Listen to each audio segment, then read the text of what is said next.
few months ago, Future Home Standards was announced, and since then, house builders and self-builders up and down the country have been scrambling to work out what their new specification is going to look like.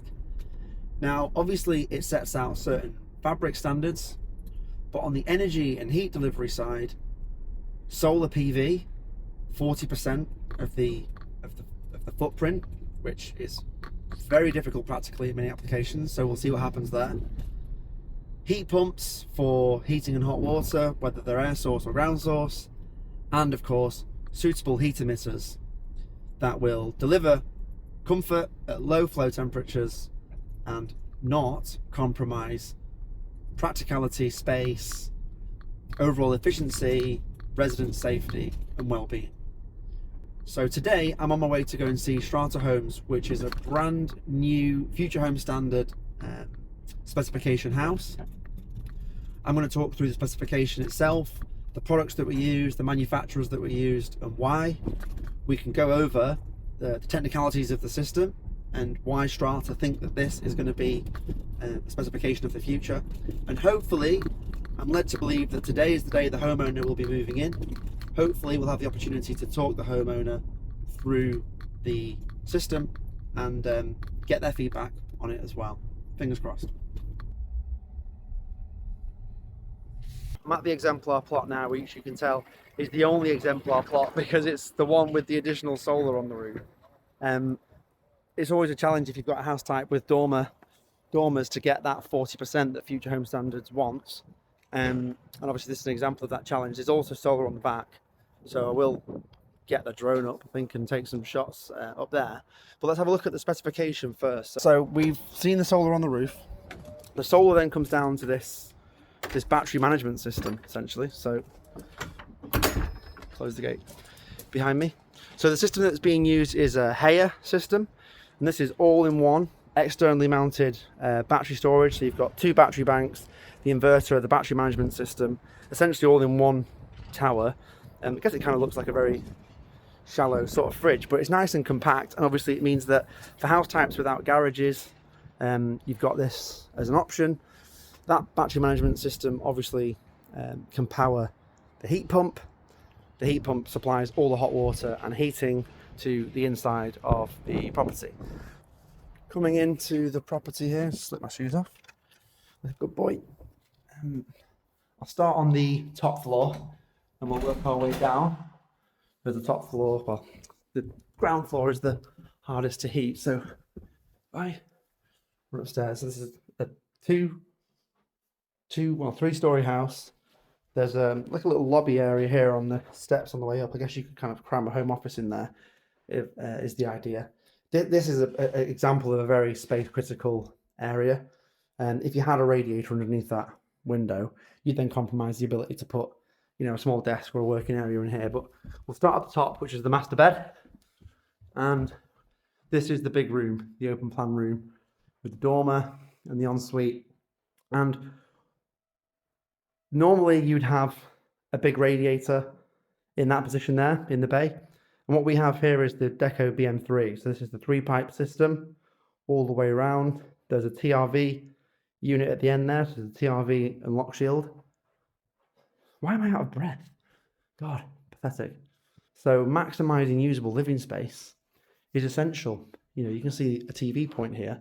Well, now that there's no radiator there, in this area, which is a bedroom, you could have a chest of drawers tucked into that space. So you really get to use this alcove area for something useful to maximize, you know, your actual available living space. Again, with the bed here, you're going to want to tuck a chest of drawers right into that space there. And by having the skirting heating rather than a radiator, a double panel radiator in there. In fact, I think for this size of space, because it's a loft room, there was actually proposed a triple panel radiator in that space there. And because we've eliminated that, you essentially get all of the benefits of underfloor heating, but you can still use, you know, nice thick piled carpet. Yeah, the skirting essentially is on two sides of the room because we've got an open area here, sort of landing staircase space. This is the dummy skirting there. So we've had to go for the taller profile to meet the heat loads. Not necessarily a problem going for a taller profile in here because we've got nice tall ceilings. These ceilings look like they're almost 2.7, 2.8 meters. The smaller bedrooms are on the middle floor, the first floor. So I come down here, on the whole of the first floor is the BM2 profile. So that's the 2-pipe system, bit shorter, 115 mil. So we'll take this bedroom as an example. And this specification for this house is to run the flow temperatures as low as possible. So it's all been sized to run at 40 degrees in the middle of winter. The ThermaSkirt is on 3 sides of the bedroom, and there's obviously a built-in wardrobe there. And in this bedroom here, again, ThermaSkirt on 3 sides and the provision for a built-in wardrobe. The skirting that's going behind the built-in wardrobe is dummy skirting. You can see there's a doorstop screw to it. This is just MDF and the rest of it is aluminium. It's very difficult to tell the difference in reality when you stood in the room, even more so when it's furnished. But just to sort of give you the scope, that is where the radiator would go. Now, one thing to point out on these house types is that the windowsills in here are actually quite high. A lot of house types now are going for lower sills because wheelchair accessibility and aspect if somebody's sat down. But the windows are relatively narrow. This window is just under 1 meter wide. And if you're going to have a radiator underneath there, if the radiator goes wider than the window, it looks freaky. People can't put their finger on why it looks so odd. But when you have a really wide radiator under the window position that goes beyond the edges, it looks strange. So if you're going to keep a radiator in the confines of that space, the only thing you can do is go deeper with it, which obviously encroaches into the room. Bathroom specification is towel rails, so tall towel rails to deal with the lower temperature, and ThermaSkirt everywhere else. This is our cylinder cupboard, so all the hot water storage on the middle floor and skirting throughout. So let's go downstairs, because in these new build house types, it's the open plan ground floor areas, which architecturally is quite popular, but challenging to heat. And this is the open plan kitchen, living, dining space. And again, you can see that we've gone for the taller profile here. So larger open plan rooms with a taller profile doesn't look out of place. Often when people see the profile on a sample board, they think, oh, that looks quite big. But in reality, when you're in a big space like this, it's not. Now, this whole room is fed off a single feed. The original specification had a specification for 2 radiators, one on this side of the room and one on that side of the room. What we've done in here is, the start point is over here, that's where the TRV is located. The water flows through the skirting, and then we've actually installed what we call a heated threshold kit. Now, this is in white because the doors are white, but what this strip essentially does is it carries water from one side of the room to the other to continue the loop, but it also emits heat where heat is needed most. So when it comes to heat distribution and thermal comfort, at low temperature, it's about how the heat is distributed, and the glazed areas are going to be the coldest part of the room. So by heating in front of the glazing, you offset that heat loss where it's felt the most, and you increase overall comfort. So, little cupboard down here. It's a 2-zone system. Heat miser thermostats in the hallway and the landing. So it's a very, very simply zoned system with TRVs on the skirting. I'll show you the TRVs now because it's something that we get asked for quite a lot. So I'm going to pop this camera down here. So this is our standard onboard TRV, although we actually have had a more recent update to this design, but it is essentially just a radiator TRV. You've got a TRV on the top and a lock shield on the bottom. You can use the lock shield to balance it, and this is just a comfort setting. So the heat pump will be running pretty much continuously, as it should, and you can modify that to effectively set a comfort setting. A lot of the systems that we are doing now are completely open loop. There's no control on it. The whole area gets heated up and cooled down all at once. But for a lot of house builders, they want individual room control. And this is essentially the simplest, most straightforward way of doing that. Other questions we get is, what happens after 5 years or 6 years, when it's taken the beating? The skirting is powder coated aluminium. It's designed to take a beating.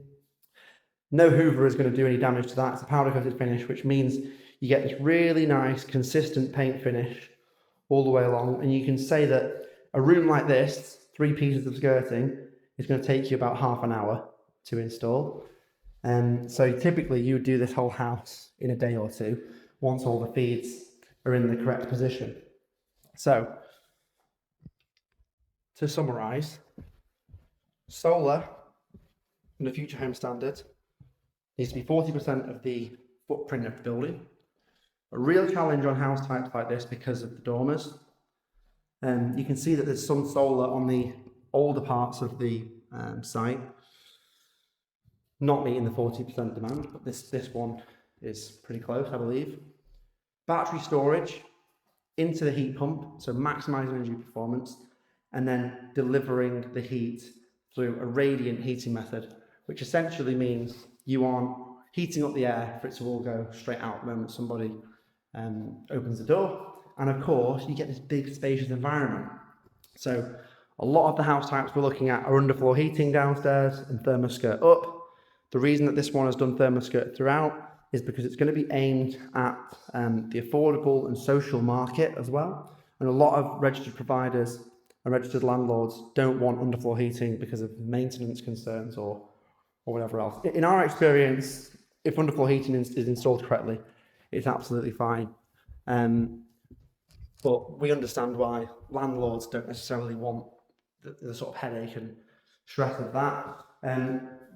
All the skirting is accessible, so if they do need any maintenance in future, they can get to it. Not that there is any scheduled maintenance. But yeah, this is your full look round, and the homeowner, I've been told, is moving in today, which is quite exciting. And I might actually hang around for a bit, because if I can catch them, I can talk them through the system and see what they think of it themselves. So in the end, the homeowner didn't want to go on camera, which I totally get. There's absolutely zero chance you'd get my wife on camera as well. But the handover was very short. Essentially, this is the ThermaSkirt. When it's warm, it is on. When it's not warm, it's off. Leave it alone. Don't change anything. Leave your heat pump to do its job. But they were really impressed. They were really impressed by the amount of space that it saved them, and they were talking about how they can move their furniture around different locations. So with this being a case study, I'm going to arrange for us to pop back in September, October, just to make sure that everything's fine. But essentially the product doesn't need to be bled, it doesn't need to be serviced, it doesn't need to be rebalanced. Once it's been commissioned, you essentially just leave it alone, which is what I've told them to do. And yeah, I'm really pleased that the first one is off and over the line. And if you are looking at future home standards, I hope that this video has answered some of the questions and shown how it can be achieved without needing to compromise comfort, space, aesthetics, and overall flexibility in your home. Simple as that.